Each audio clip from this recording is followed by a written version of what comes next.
Here's a video of our 650-ton Accudyne machine 6231 running an auto cycle with a dwell time of approximately 25 seconds. Dwell timer starts when the press hits the slowdown switch. We'll continue through the cycle and then return.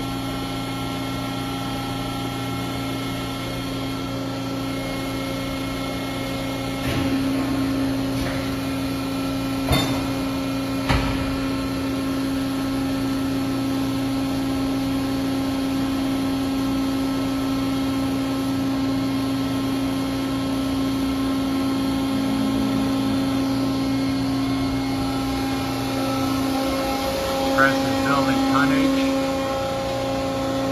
of 575 ton.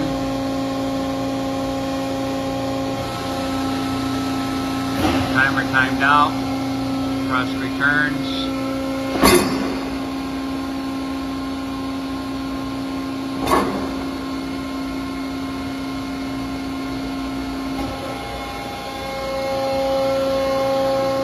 Added the touch screen.